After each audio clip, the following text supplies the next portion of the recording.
Tribuners, pada Rabu 12 Oktober kemarin, Sandiaga Uno melakukan kunjungan ke desa wisata Kambo yang berada di Kota Palopo. Dalam kunjungannya ini, Menparekraf tersebut tiba sekitar pukul 9:45 WITA Tribuners. Di desa wisata ini, Sandiaga Uno melakukan visitasi desa wisata Kambo yang masuk dalam ADWI 2022. Menariknya, kedatangan Sandiaga Uno ini disambut dengan rebana serta tarian Pangaru Tribuners. Dan bagaimana suasana di sana akan disampaikan oleh rekan Calik Mawardi dari Tribun Timur. Silakan rekan Calik. Ya, Ariska, jadi pada Rabu kemarin Menteri Pariwisata dan Ekonomi Kreatif Sandiaga Salahuddin Uno berkunjung ke Kota Palopo, tepatnya di Desa Wisata Kambo.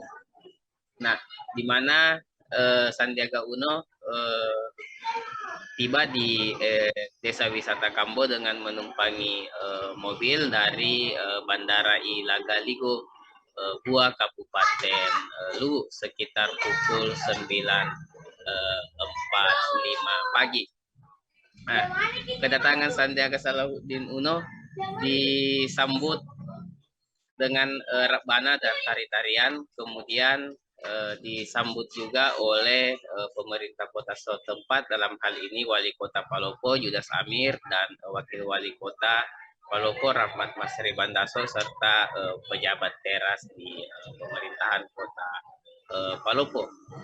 Nah, dalam kunjungannya itu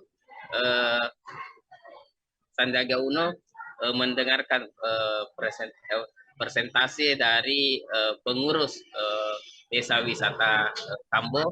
Setelah itu ia mengunjungi stand UMKM, mencicipi minuman khas Bugis atau Luwu yakni Sarakba, serta mencicipi jajanan khas di Kota Palopo yakni ongol-ongol, di mana ongol-ongol ini terbuat dari tepung sagu. Selain itu, Sandiaga Uno juga menyempatkan permainan tradisional yakni bermain gasing serta menyerahkan bantuan kepada pengelola desa wisata Kambo. Sandiaga Uno sendiri mengatakan bahwa desa wisata Kambo cukup atau sangat indah karena memiliki pemandangan yang luar biasa, di mana dari atas bukit Kambo kita dapat melihat kota Palopo. Selain itu, wisata Kambo juga dapat menjadi pilihan untuk melihat sunrise, dan apalagi wilayah Kambo merupakan wilayah dengan cuaca atau suhu yang cukup sejuk. Setelah 1,5 jam berada di Kambo, Sandiaga dan rombongan langsung kembali ke Makassar menumpangi pesawat dari Bandara Ilagaligo Gua. Sementara itu, Wali Kota Palopo HM Judas Amir memastikan bahwa pihaknya akan terus memperbaiki objek wisata Kambo sehingga dapat menarik wisatawan dari luar Kota Palopo. Selain itu, ia juga mengatakan bahwa akan menambah beberapa atau membangun beberapa fasilitas seperti fasilitas lapangan golf untuk menunjang pariwisata yang ada di Kota Palopo. Demikian, Ariska. Baik, terima kasih rekan Calik Mawardi dari Tribun Timur. Dan Tribuners, ada pula wawancara dengan Menparekraf Sandiaga Salahuddin Uno. Berikut liputannya untuk Anda. Ikonik.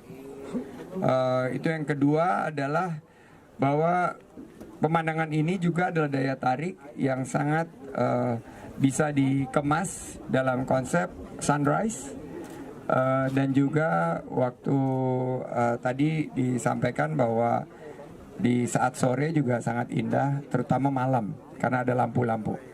Jadi ini nanti bisa juga dinner in the sky, konsep-konsep seperti ini, romantic dinner, mungkin Pak Wali sama Bu Wali lagi ada berantem soal dana politik, bisa diajak makan di sini, saya memandang yang indah, itu namanya healing, Pak.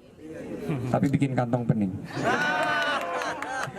Dan terakhir, saya melihat bahwa produk-produk ekonomi kreatifnya di sini sangat unggul. Terutama tadi saya ditantang membuat Saraba saraba, dan juga onggol-onggol.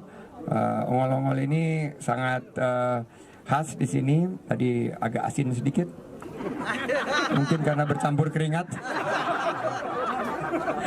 Atau dari kelapanya, Saya udah suzon aja, ternyata itu dari kelapanya. Jadi beberapa produk ekonomi kreatif yang bisa kita unggulkan, dan daya tarik wisatanya yang bisa dikembangkan adalah ekoturisme. Jangan lupa subscribe, share, komen, dan like ya.